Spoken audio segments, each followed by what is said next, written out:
Bonjour, dans cette nouvelle capsule, on va parler des milieux sédimentaires actuels.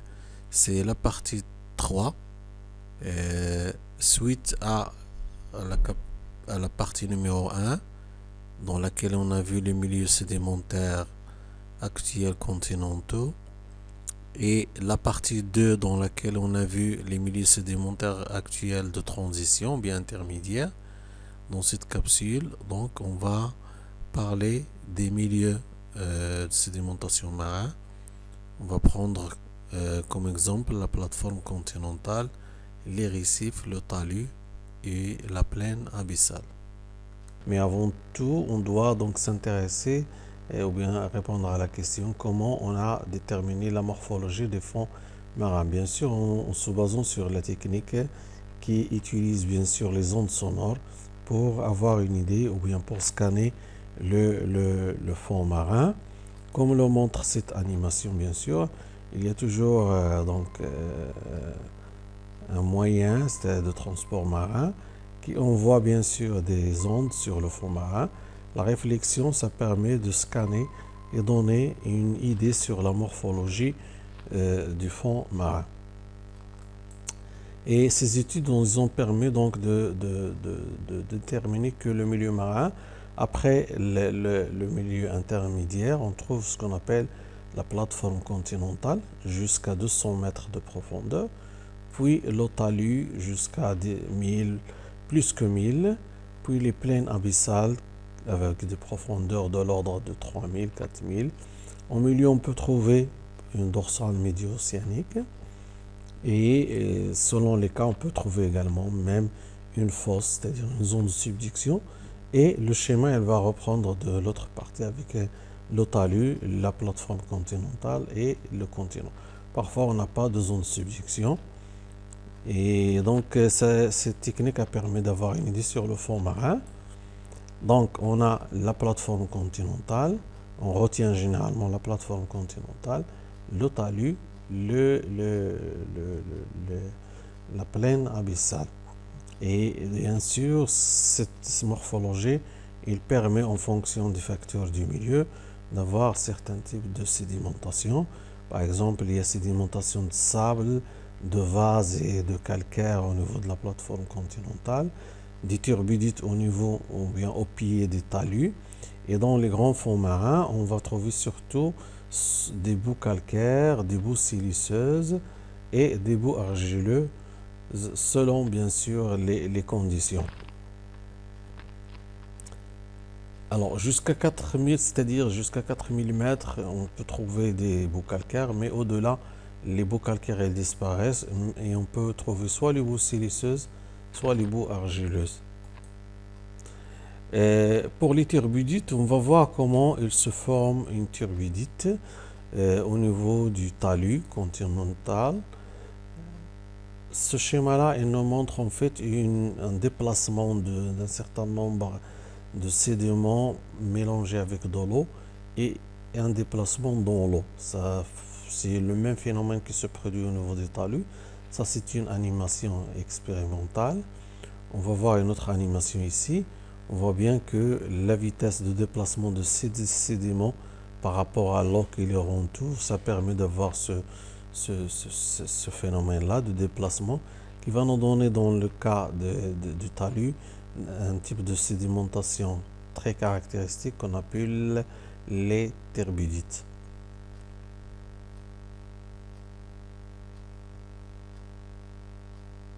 Là également une petite animation. On verse donc un mélange au sédiment dans un milieu aquatique et on voit bien comment les sédiments et l'eau ils vont se déplacer dans ce cas-là. Et ça c'est un schéma, donc tous les sédiments à un certain moment, vu la forte pente, donc les sédiments vont glisser et se déplacer le long de cette hauteur pour nous donner bien sûr ce type de sédimentation qu'on appelle les turbidites, caractéristiques surtout du pied du talus et de la première partie de la plaine abyssale. Et un autre type de sédimentation, c'est une sédimentation biogène qu'on appelle les récifs coralliens.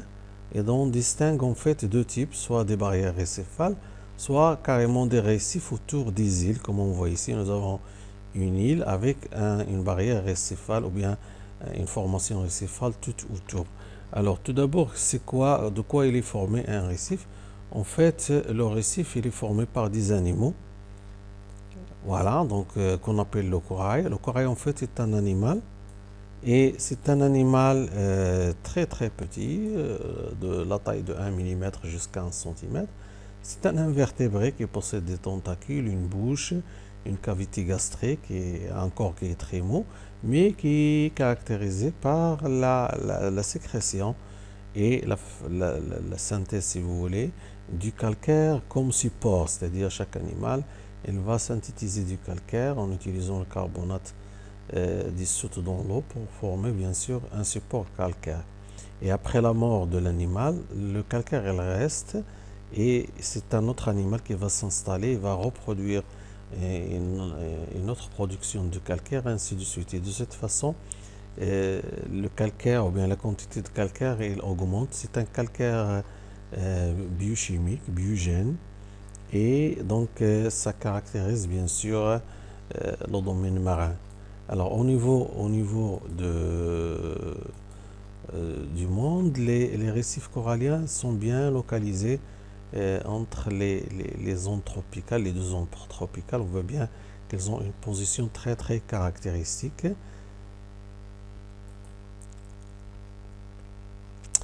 Alors, quand il y a donc une activité volcanique sous-marine, bien sûr le volcan il peut atteindre des hauteurs jusqu'à ce qu'il surgit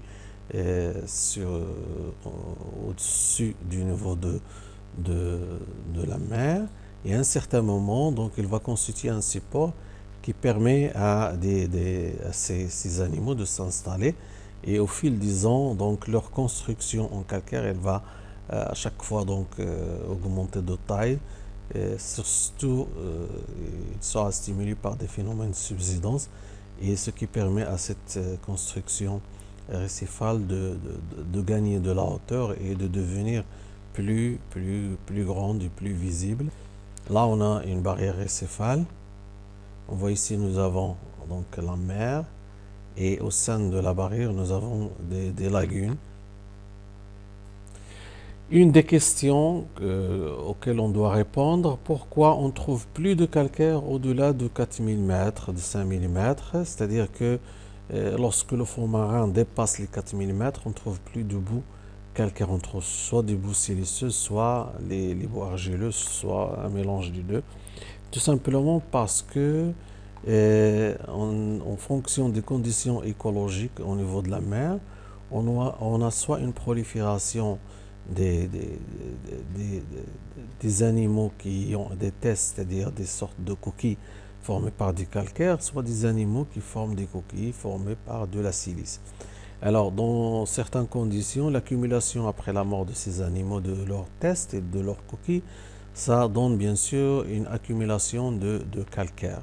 Dans les fonds marins inférieurs à 5000 mètres, mais au-delà de 5000 mètres, le calcaire il ne résiste plus, donc il est dissous, il se produit cette réaction. Donc plus le taux de CO2 augmente, ce qui entraîne une dissolution du calcaire. Et on n'aura plus de calcaire au-delà de 5000 mètres parce que le calcaire est totalement dissous. On peut avoir seulement des sédiments argileux. Lorsque les conditions écologiques permettent, surtout par la présence du courant de Upwelling, l'abondance des diatomies, surtout les diatomies, ce sont des animaux, bien des organismes qui fabriquent leurs tests par de la silice au lieu de la fabriquer par du calcaire. Après la mort de ces êtres vivants, l'accumulation de leurs coquilles et de leurs tests, ça donne une boue siliceuse. Elle peut s'installer à des profondeurs très grandes. C'est pour cela qu'on trouve des plaines abyssales qui sont couvertes par de la boue siliceuse ou bien de la boue argileuse. Et sur cela, je vous laisse jusqu'à une prochaine capsule.